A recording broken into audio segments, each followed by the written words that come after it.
Cardi. Stop, my cousin. we're gonna have to come for your girl today because she really tried it. Okay, let's get into it. So basically, in a rant on Stationhead, Cardi B says that she influenced a lot of these new girls. Now, I do have the audio for this is what she said. Okay, I'm gonna just play it real quick. Here it goes. Saying people try to deny my influence, people try to deny the doors that I open, but I don't give a fuck what they try and deny, because at the end of the day, my influence is on these.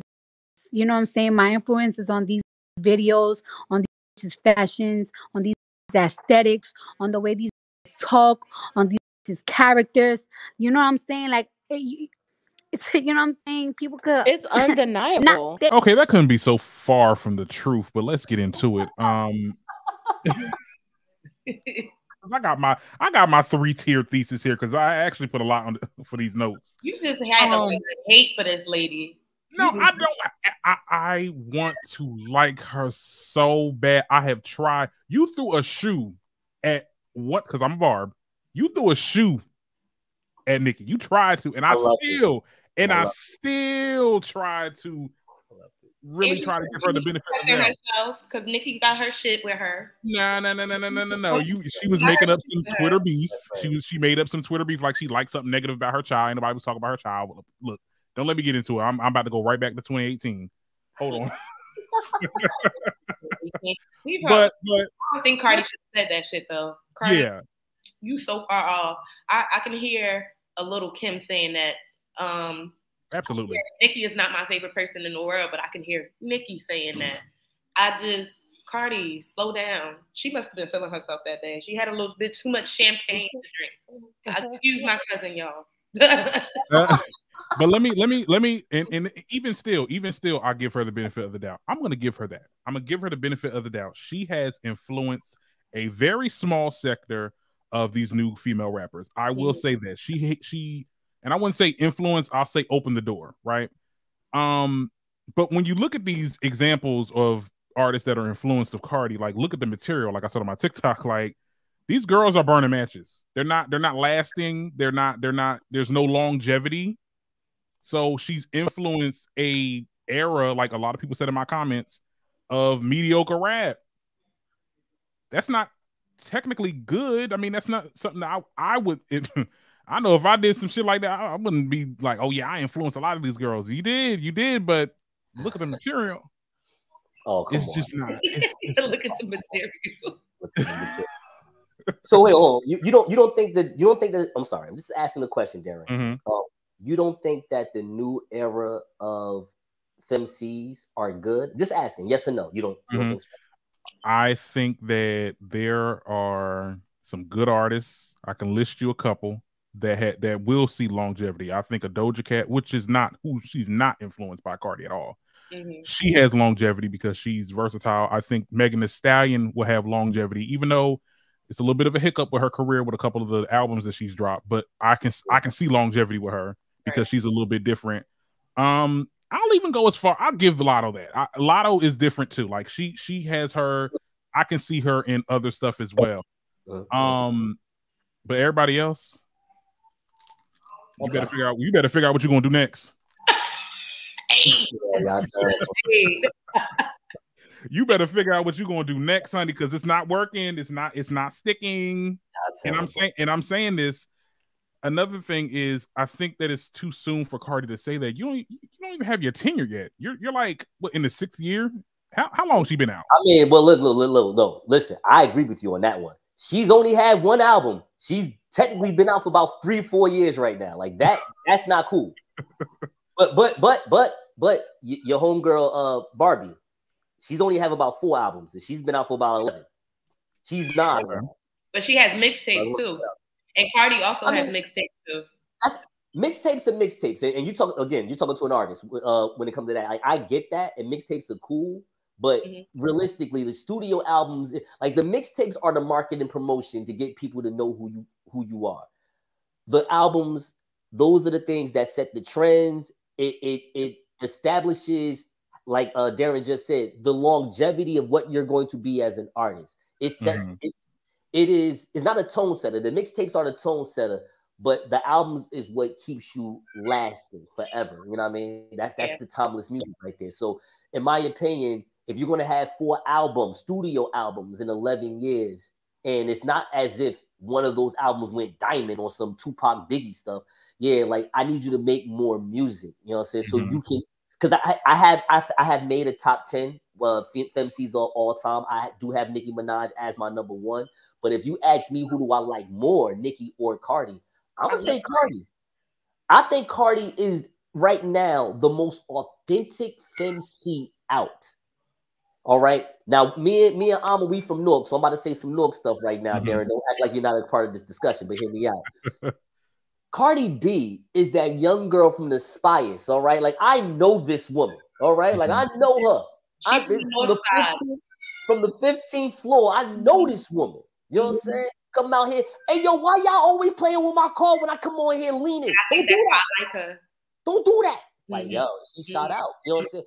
What she's saying is that she didn't change and try to go commercial or try to have a Don Lemon speaking articulation style when she came out and was and got to be a star. She was the same woman from the 15th floor of the projects in the Bronx. That's what she's saying. And to her credit, when she's talking about the influence, let's talk about Ice Spice. Now, I'm about to show you something for a second. Think about this for a second. Cardi B, former dancer.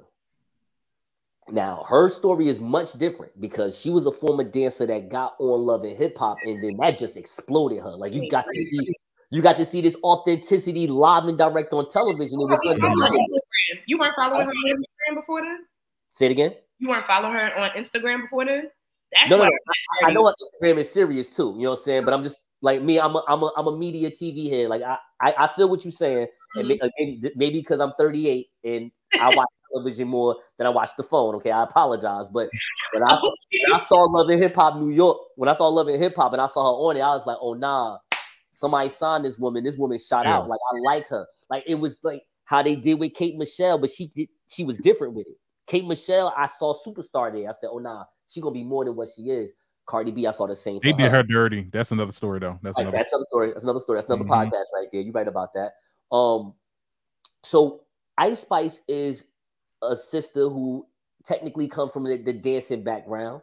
She has a lot of people around her that basically is her team, where whether they're writing her music, they're producing it, whatever the case may be, is like they're a team. Like Ice Spice is more than just the pumpkin spice that you see right there. It is a team of marketing, management, music, all that stuff.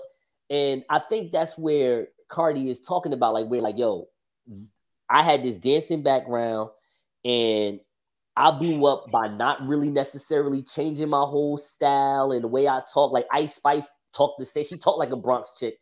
And I think that's just where she's going. Now, I agree with the two of you. Should Cardi said that? No. Cardi shouldn't have said that at all. I think a lot of the FemCs, even though they may have like a certain background, I do believe that Cash Doll is different from Megan Thee Stallion, and Megan Thee Stallion is different from Tierra Whack, and Tierra Whack is different from Raspity, and Raspity is different from Lotto.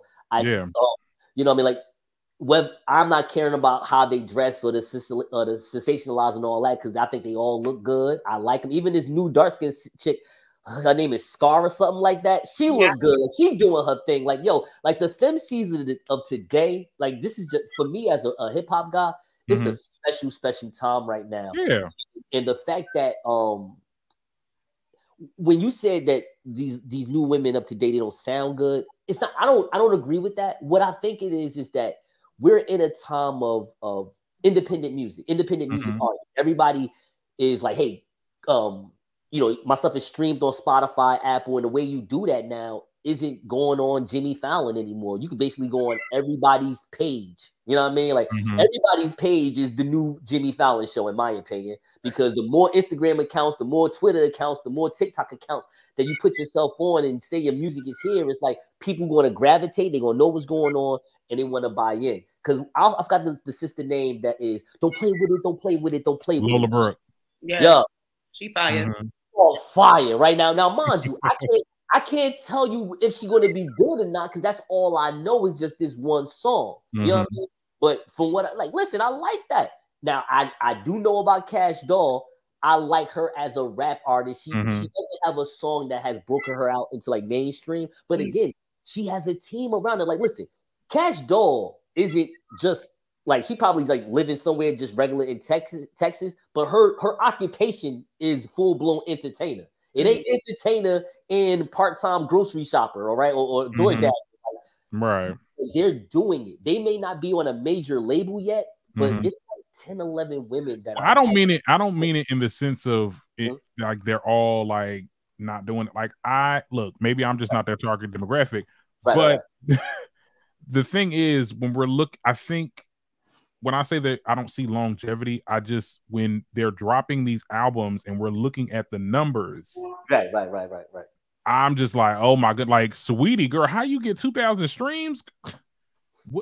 What happened? Like, and you know, these people have lots, like millions and millions of followers. I think that, and maybe it's not, maybe I shouldn't blame them. Maybe I should just blame music, and music in general has declined. I mean, everybody, all these new artists, woman, male, whatever, it's not giving like it used to. I'll grab it. Thank you.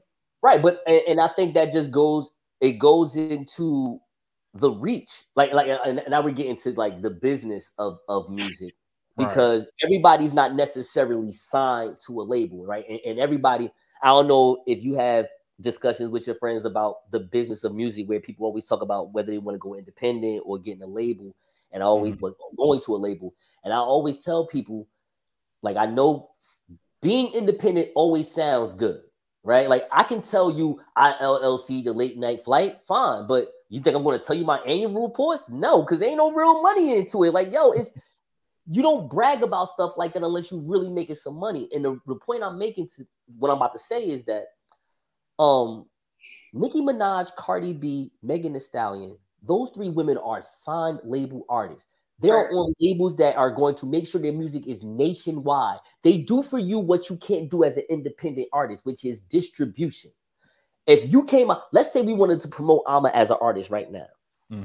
Realistically, with my money and your money, we probably can put some posters out, some flyers out up and down New Jersey. All right. Now, mind you, that should be okay because there's 9 million people here. We should find a way to get 1 million people in New Jersey. But realistically, your money isn't going to really stretch to 9 million people. Even if you try to invest in marketing on Instagram or LinkedIn, whatever the case may be. But guess who can, though? The labels can. I was working for David Yurman as a temp job in their customer care service not too long ago, actually, about a few months ago.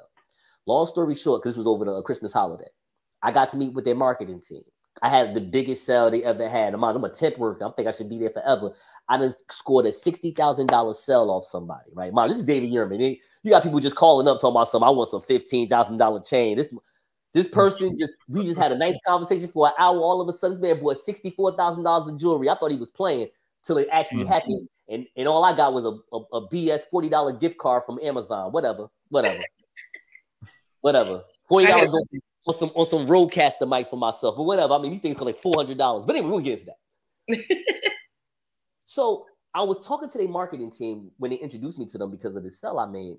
And I asked them, I said, look, I'm a young person. We're into the meta now. What are you doing to market David Yurman online? And they said, oh, no, it's easy. We paying money. I said, what kind of money? They said, no, money. Like damn near $700,000 in marketing ads. So it's like when you thinking your $40, $30 is going to cover Lotto's, being across the country. We talking about, I put $30 down for Facebook ads for the week. Talking about we're going to be in Chicago. We're going to be in LA. Nah, it don't work like that. You know what I mean? Like, so it's money that has to be put in place to really make sure that these women really get the national attention that they need. Because realistically, being on Instagram saying you got 20, and this goes back to this Q&A. I don't know when this episode is coming out, but if you love this episode, and I think you will, man, Darren does a great job, and Alma's amazing. Now, I'm going to check it out. Have y'all checked out Alma's pictures on IG? I'd like to write 7 of them already. Hurry up. All right, so